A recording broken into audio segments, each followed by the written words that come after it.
તો બહુ ઉત્તમ વાત છે. એમ જ થાય છે કે કોઈ વસ્તુ એકદમ ટોટલી વસ્તુ એ બસ થાય છે. જી જી, તો એ તો બહુ ઉત્તમ અવસ્થા છે. તમારે કેટાલિસ્ટની ધારણા કરવાની કે મેં એક કેટાલિસ્ટ છું એમ. હા એટલે મેં કોઈ પણ પદાર્થના સંગઠન કે વિખંડનમાં ભાગ નથી લેતો, પણ છતાં બી આ બધું મારી હાજરી માત્રથી ચાલ્યા કરે છે. હું કરતા નથી, અકર્તા છું. હા એટલે તારી હાજરી માત્રથી બધું ચાલ્યા કરે છે. હા ભાગ લે કે ના લે. એટલે એ તો બહુ ઉત્તમ અવસ્થા કહેવાય દીકરા. તું જે વિચારી રહ્યો છે એ સત્ય છે.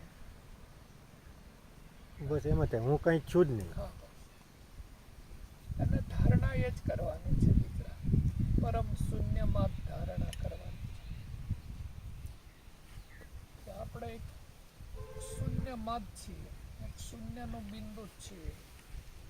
શૂન્યની જ ધારણા કરવાની છે. આપણું કોઈ અસ્તિત્વ છે નહીં.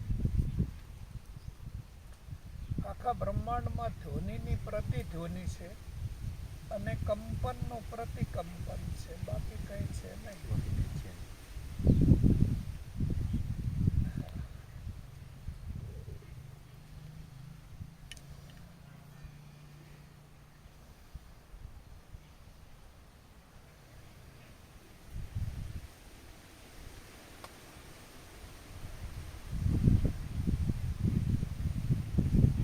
બાપુ એક બીજો પ્રશ્ન છે. હા, પૂછો. હા. પૂછો. બાપુ, જ્યારે કોઈ પણ વ્યક્તિ ધ્યાન, ધારણા, સમાધિ, અષ્ટાંગ યોગથી સમાધિમાં પ્રવેશે અને સમાધિથી બધું જાણી લે અલૌકિક વસ્તુઓ, તો પાછા આવી અને એનું વર્ણન નથી કરી શકતા. અને એના માટે કહેવા માટે સારા સારા વ્યક્તિઓ અલગ અલગ રીતના બુદ્ધ, મહાવીર, ઓશો એવા ઘણા બધા વ્યક્તિઓ થઈ ગયા છે કે એ વર્ણન નથી કરી શકતા કે શું જોયું છે, શું ત્યાં એનો અનુભવ શું રહ્યો છે. તો એક સમાધિ ઘટિત થાય, સમાધિમાં આપણે પ્રવેશીએ ત્યારની સ્થિતિ કેવી હોઈ શકે? એક સમાધિસ્થ વ્યક્તિના લક્ષણો શું હોઈ શકે? અને ત્યાં પહોંચ્યા સમાધિ પછી સ્થિતિ છે એ હા કેવલ્ય અનુભૂતિ ગમ્ય છે. એટલે ત્યાં વાણી નથી એમ, ત્યાં મન નથી એમ. જ્યાં ધ્યાન હોય ત્યાં મન ના હોય, અને મન હોય ત્યાં ધ્યાન ના હોય. એટલે આપ જે પ્રશ્ન કરો છો એ મનનો વિષય છે, અને અનુભૂતિ છે એ ચેતનાનો વિષય છે. એટલે ત્યાં વાણી નથી, મન નથી, બુદ્ધિ નથી, ચિત્ત નથી, અહંકાર નથી. ત્યાં કેવળ જ્યોતિ છે. એટલે बहुत परवाने जल गए, राज ये पाने के लिए कि सम्मा जलने के लिए है या जलाने. એટલે જાય કોઈ પાછા આયા નથી. વિલીન થઈ ગયા, વિલીન. જઈને સંપર્ક આયા. વો ભી ગયા. એટલે એ કેવલ અનુભવ ગમ્ય છે. એટલે એનું કોઈ વર્ણન એટલે નથી કરી શકતા, અને એનું વર્ણન મેં બી ના કરી શકું.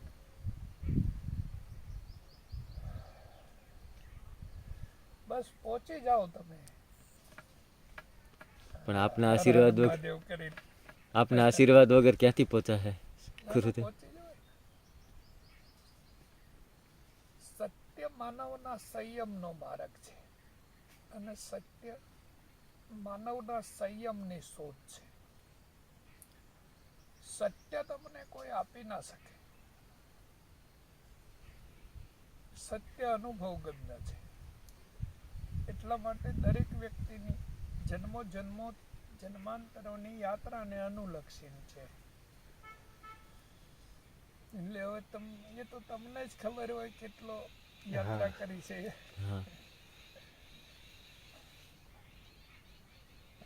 પણ નાદની ઉપાસના કરો અને ધ્યાનની, બે જ ઉપાસના કરવા જેવી છે. બીજા કોઈ પણ ચક્કરમાં પડ્યા જવાનું. ચક્કરમાં પડ્યા સિવાય પેલા કિનારે નીકળી જાઓ. અને મેં બાપુ સાંભળ્યું છે જી કે જ્યારે મુક્તિ મળે ત્યારે પાછો જન્મ નથી. અને એવી પણ બુકો મેં વાંચ્યું છે, વિડીયો મેં ઘણા બધા જોયા છે કે જ્યારે બ્રહ્મરંધમાંથી કોઈ યોગી હોય એ પોતે બ્રહ્મરંધમાંથી જ પ્રાણ આવે છે અને બ્રહ્મરંધમાંથી જ પ્રાણ જે છે એ નીકળે છે.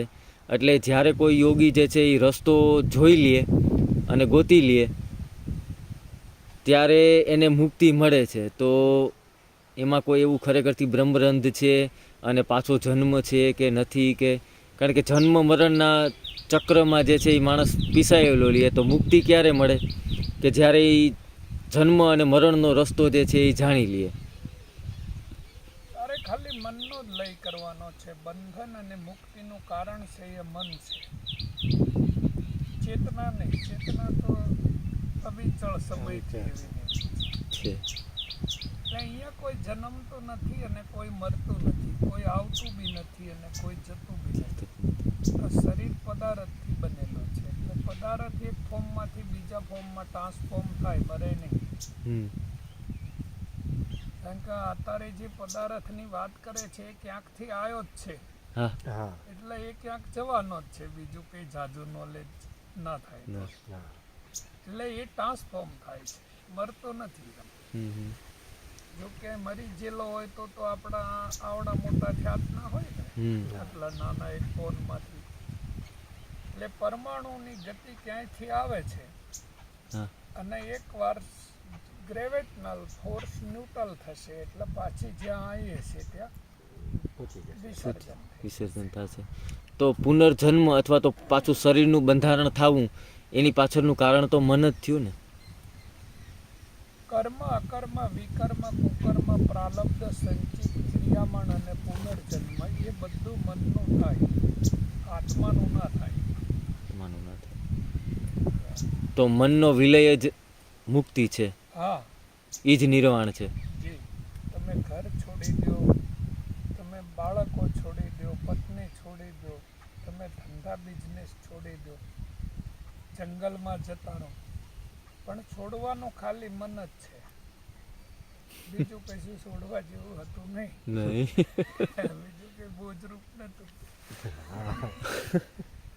બોજી અને છે તો જે ભેગો લઈને છોડવાનું હતું એ ન છોડ્યું અને જે નતું છોડવાનું એ જ એ છોડ્યું. છોડી દીધું. એટલે મનને છોડી દો તો અમન અવસ્થામાં જઈ શકાય, અને અમન અવસ્થા જ જરૂરી છે. મનની અવસ્થા છે એ વિલીન થઈ જાય અને અમન અવસ્થા પ્રારંભ થાય તો જ આપણે જે પથ ઉપર ચાલી રહ્યા છીએ તેનો સાક્ષાત્કાર થાય. થાય. તો મનને વિલીન કરવા માટે કે એનાથી પરે જવા માટે ઉન્મુની મુદ્રા અને ભ્રામરી નાદ બ્રહ્મ. નાદ બ્રહ્મ, ઉન્મુની મુદ્રા અને સાંભળવાનું, અને આ જે શ્વાસની પ્રક્રિયા જે છે એ શરીર સુધી માટે એક અંશે જરૂરી છે. જરૂરી છે. પ્રિયાણામ છે એ પ્રાણવાહા નાડી અને મનોવાહા નાડી છે, એની શુદ્ધિકરણ માટે જરૂરી છે. બાકી તો તમારે ઉપાસના બે જ વસ્તુની કરવાની છે, નાદ અને બિંદુની. બાકી કશાયની ઉપાસના કરવા જેવી છે છે નહીં. કેટલું બધું સરળતાથી સમજાવે છે અને બીજી જગ્યાએ જાય તો મગજની કચુંબર કરી નાખે. સિમ્પલ વસ્તુ છે. હા, હાવ સાદી છે. સાદી છે. કીડીનો પહાડ, હાથી અને રઈનો પહાડ બનાવ્યો છે ખાલી ખોટો. અત્યારે તો મોટામાં મોટો ધર્મનો ધંધો ચાલે છે, હમ અને ધ્યાનનો તો વળી એના કરતા મોટો હા. ધંધો ચાલે. કલર થેરાપી ને મ્યુઝિક હા. થેરાપી ને ધ્યાન કોઈના પલ્લે પડ્યું નહીં. ધંધો ચાલે ધ્યાનનો બહુ મોટો. કેટલા નવા સેન્ટરો બનતા જાય ધ્યાનના.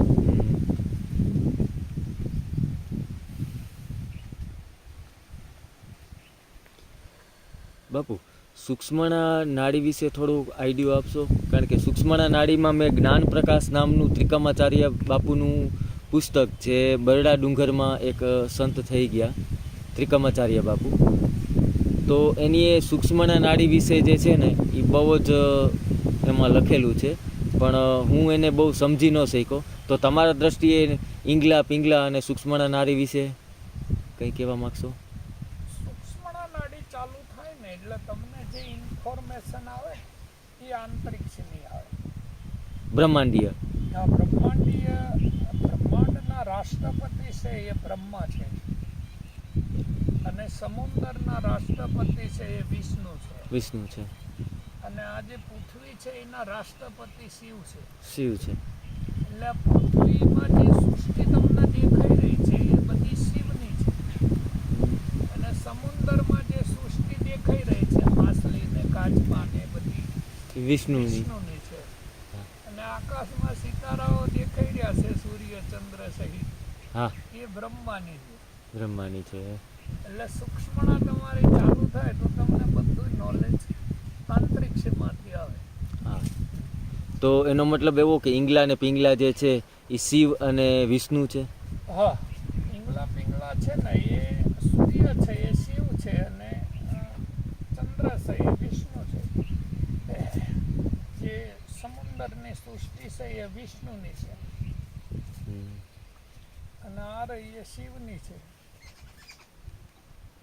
અને ઉપર રહી એ બ્રહ્માની છે. બ્રહ્માની છે. વિડીયોમાં મેં એક બાપુ જોયું હતું કે તમે એક એવું મંદિર, એવું એક ટેમ્પલ બનાવવા માગો છો કે જેમાં ગેલેક્સીઓના કિરણો જે છે એ એક્સેપ્ટ કરે, અને પછી જે નીચે મંદિરમાં જે પણ કંઈ સાધક આવે કે દર્શનાર્થી આવે તેમાં એ પ્રોગ્રામિંગ જે છે એનું ચેન્જ કરી દે. તો આના માટેની જે તે પ્રોસેસ જે છે એ તૈયારી જે છે, કૃપા જે છે એ ચાલુ થશે. ચાલી રહી છે. તો આના ઉપરથી એક બીજો પ્રશ્ન છે કે અહીંયા આવતા જ મને જે છે એ પિત્તળનું કે કોઈ યંત્ર જે છે, શ્રીયંત્ર જે છે, તો શ્રીયંત્ર રાખવામાં આજકાલ બધા ઘણા બધા જે છે એ ધંધા લઈને બેઠા છે કે ભાઈ શ્રીયંત્ર રાખો અને સ્થાપિત કરો અને તમને ધન મળશે, યશ મળશે, કીર્તિ મળશે. તો એ શ્રીયંત્ર ધન, યશ અને કીર્તિ માટે કે કોઈ સાધના માટે છે, કે કોઈ એ યંત્ર જે છે એ પૃથ્વી અને જે બ્રહ્માંડ છે એનું રહસ્ય ઉજાગર કરે છે? કારણ કે બેય વાતો છે કે શ્રી યંત્ર જે છે એ શિવ ભગવાને પાર્વતીને સૃષ્ટિનું કઈ રીતના રચના થઈ હતી એ સમજાવવા માટે જમીન ઉપર ડ્રો કરેલી, દોરેલી એક ડિઝાઇન છે કે આ પૃથ્વી છે, આ બ્રહ્માંડ છે, આ રીતના કામ કરે છે. અને અત્યારે જે દુકાનો ખોલીને બેઠા છે એ શ્રીયંત્ર વેચે છે, સ્ફટિકના વેચે છે, ધાતુના વેચે છે. તો એ શ્રીયંત્ર જે છે એ તમારા દ્રષ્ટિએ ખરેખરથી શું છે? શ્રીયંત્ર કોઈ મની એટ્રેક્ટ, મનીને આકર્ષવા માટે છે, સમૃદ્ધિ આકર્ષવા માટે છે, સૃષ્ટિનું રચના છે, કે સૃષ્ટિનો એક મેપ છે? કુંડલીની મહાશક્તિને જાગૃત કરવા માટેનું છે આ શ્રીયંત્ર. એ તમારા શરીરની પ્રાથમિક પાર્થિવ દેહ છે, એટલે રચના કરેલી છે. જે રીતે બ્રહ્માંડની રચના છે એ રીતે એની રચના છે. આઇનોસ્ફિયર, એક્ઝોસ્ફિયર, ટોટોસ્ફિયર, થર્મોસ્ફિયર, ફોટોસ્ફિયર, કોમોસ્ફિયર, જે પ્લેટો છે બધી અંતરિક્ષની પ્રતીક છે એ બ્રહ્માંડનું.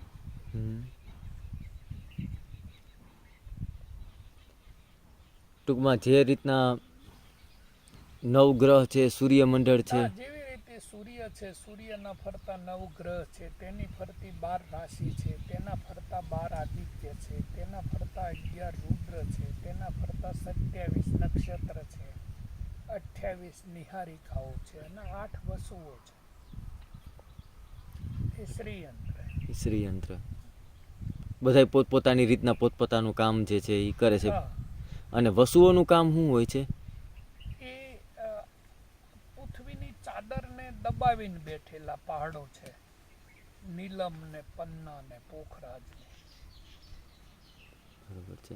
તો એનો મતલબ એવો થયો કે જે આપણે સ્ટોન પહેરતા હોય છે, જેમેસ્ટિક, તો એ પહેરવાથી બેનિફિટ થાય છે ખરો? હા, કારણ કે જ્યારે સૂર્યમાંથી રિલીઝ થાય ત્યારે એ કિરણના ફોર્મમાં હોય. 7 કિરણો નીકળે ને, જાનેવારી પીનારા. જાનેવાલી પીનારા. એ એ 30ની ડિગ્રી આવે ત્યાં સુધી તો એ કિરણ ફોર્મમાં આવે. હમ. પછી પ્રકાશ અને ધ્વનિનો વિમર્શ થાય એટલે એના નાના નાના કણ થઈ જાય. હમ. અને એ કણ છે એ પછી લિક્વિડ ફોર્મમાં ટ્રાન્સફોર્મ થઈ જાય. અને 60 ડિગ્રી સુધી આવે પછી 60 ડિગ્રીથી નીચે ઉતરે એટલે સોલિડ ફોર્મમાં ટ્રાન્સફોર્મ થઈ જાય. તેને કહેવાય નીલમ પન્ના પોખરાજ. પોખરાજ. સૂર્યની કિરણ છે. બરોબર. તો એ પહેરવાથી જે છે એ જે પોખરાજ હોય તો ગુરુને રિપ્રેઝન્ટ કરે છે પોખરાજ. તો એ પહેરવાથી નિશ્ચિત આંગળીમાં પહેરવાથી શરીરમાં ઘટતી વસ્તુઓ જે છે એની પૂર્તિ કરે છે. પહેરો કે ન પહેરો એમ પહેરો કે નાખી દો પૃથ્વીમાં એનું કામ તો કરવાની જ છે પડી પડી. હા એ તો છે.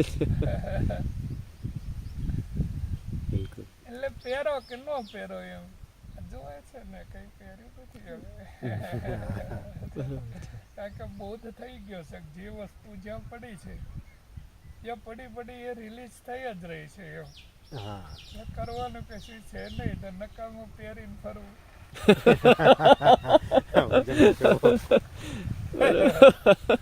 બરોબર છે. એવું. તો આ બાપુ જ્યોતિષોને પહેરાવે કે આ પહેરો ને તે પહેરો ને તમારા ગ્રહો જે છે એ સ્ટ્રોંગ થશે. કારણ કે આ વસ્તુ એટલા માટે કે હું વિડીયો જોઈ અને એટલા માટે પ્રભાવિત થયો અને મેં ભાઈને કીધું કે તમે આવો. કારણ કે જે સાયન્ટિફિક અને બ્રહ્માંડને જેને જાણી લીધું છે, જેને બ્રહ્માંડને સમજી લીધું છે, તો આજે જે છે એ મારા વિડીયોને માધ્યમથી, હું કોઈ યુટ્યુબર નથી, મારે આમાંથી કોઈ કમાવું નથી, પણ જે સાધકો જે છે એની યોગ્ય રસ્તો મળે, એને સાચી દિશા મળે અને જે ખોટો ભટકાવ કરે છે, ઘણા બધા જ્યોતિષોમાં જાય છે, ઘણા બધા ધ્યાનની હાટડીઓમાં ધ્યાન કરવા જાય છે, ઘણા બધા યંત્રોમાં પડ્યા છે, ઘણા બધા મંત્રોમાં પડ્યા છે, તો એ બધાને આ એક વિડીયો એક એવું માધ્યમ બનશે સ્વામીજી કે તમારું જે કાર્ય જે છે, જે મહાયજ્ઞ જે છે એમાં આ પ્રવાહ જે છે આવનારો જે યંગ જનરેશન જે છે એને બોધ થશે. સ્વામીજી તો કૃપા કરો. જો કોઈ જ્યોતિષ વિજ્ઞાન વાળા તારી ઉપર કૃપા કરે અને તને એમ કે 2.25 લાખ મંત્રના જાપ કરજે, 2.25 લાખ મંત્રના જાપ કર્યા હા પછી એમ કે બે તું પોખરાજ પહેરી લે, હા એટલે ગુરુની તારા ઉપર કૃપા થાય. એટલે પોખરાજ પહેરી લીધો 5-10 હજાર રૂપિયાનો. એ બધું પહેરીને તું મારી કને આવે ને એટલે તને બેનિફિટ આલે એના કરતા મને વધારે આલે. કારણ કે એને નોલેજ નથી કે તને આલવું કે મને આલવું. એ તો એનો ઓરા લેવલમાં જે વ્યક્તિ આવે એ ના લે, એટલે ખર્ચો ભલે ને ત્યાં કર્યો હોય.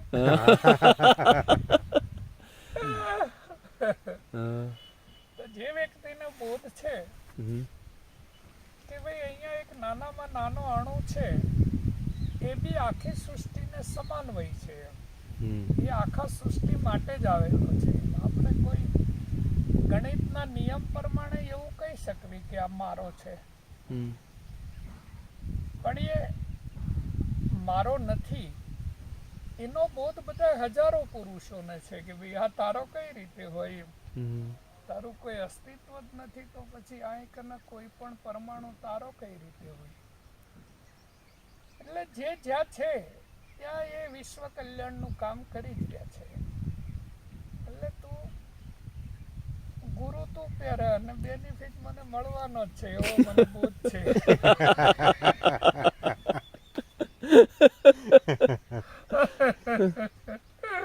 વાહ વાહ, સમજ્યું ભાઈ? સમજી ગયા. એટલે ભલે ને તે પરફ્યુમ છાંટેલું હોય હા પણ સ્મેલ તો મને આવવાની આવવાની છે. છે. એ પરફ્યુમ તને એકલાનો સ્મેલ આપે એવું એવું નથી. તો આ જે જ્યોતિષો હોય, જે બ્રાહ્મણો હોય, તો એ એમ કહેતા હોય છે કે મંત્રનો જાપ, આટલા લાખનો મંત્ર જાપ કરો તો એ મંત્ર જે છે એ આકાશમાં ધ્વનિ સ્વરૂપે જાય અને જે તે ગ્રહો કે નક્ષત્રો જે છે એની સાથે અથડાય અને ત્યાંથી જે કિરણો જે છે એ ધ્વનિના માધ્યમથી આપણા સુધી આવે.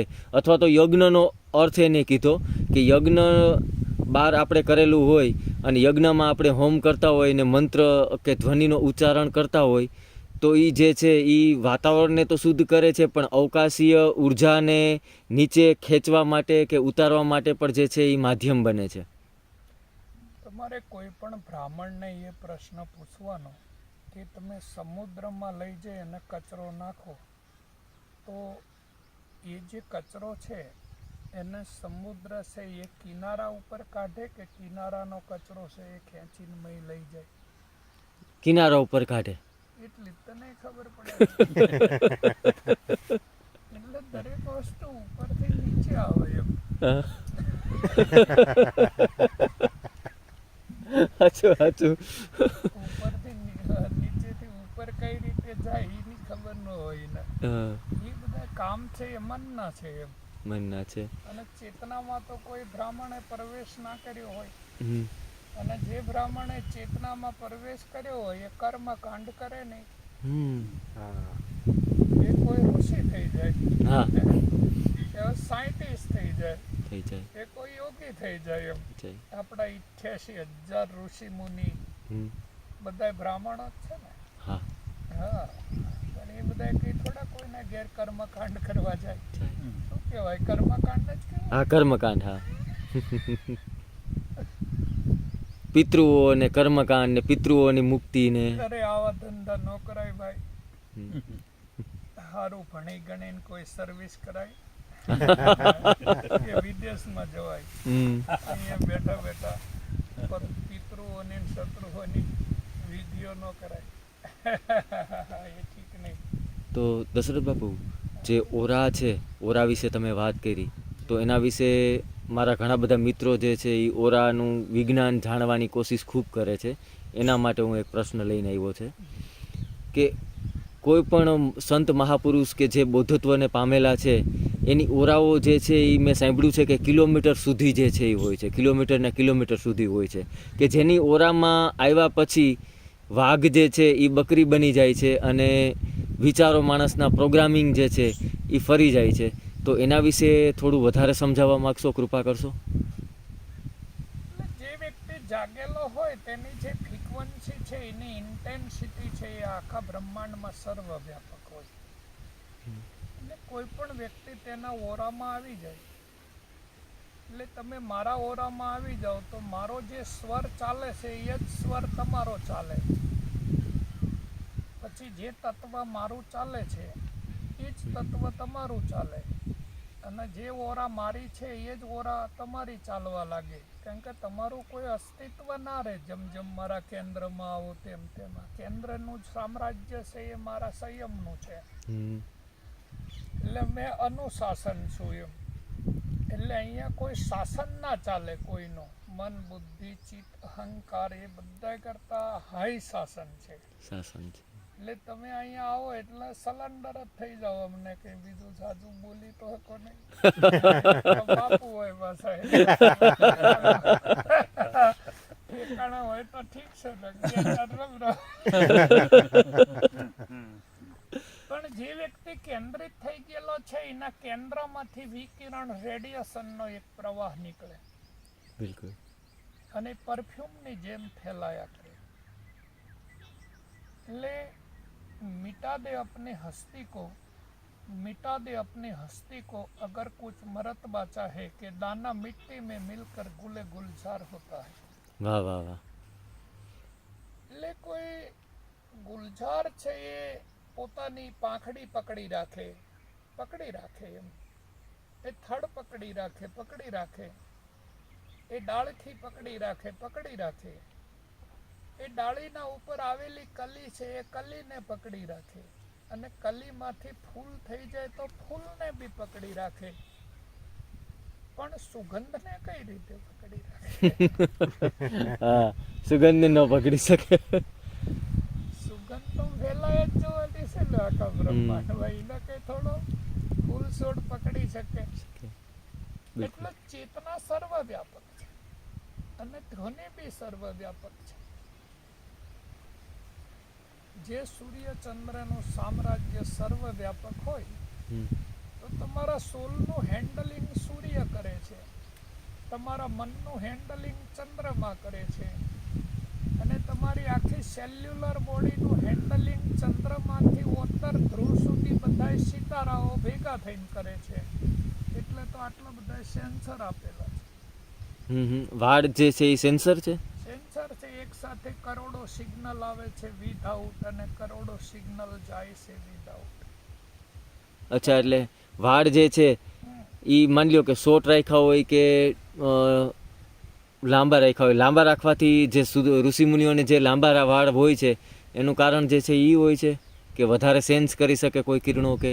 તને જે શક્તિ મળે છે એ સૂર્યમાંથી મળે છે અને શક્તિનું નામ છે રેમ્બો, રેમ્બો. જાને વાલી પીનારા. હા. તો તમારી ફિઝિકલ ફાઉન્ડેશનનો પહેલો પરમાણુ છે એ ફોટોન કણ છે, એટલે સૂર્યની નાભીમાંથી રિલીઝ થાય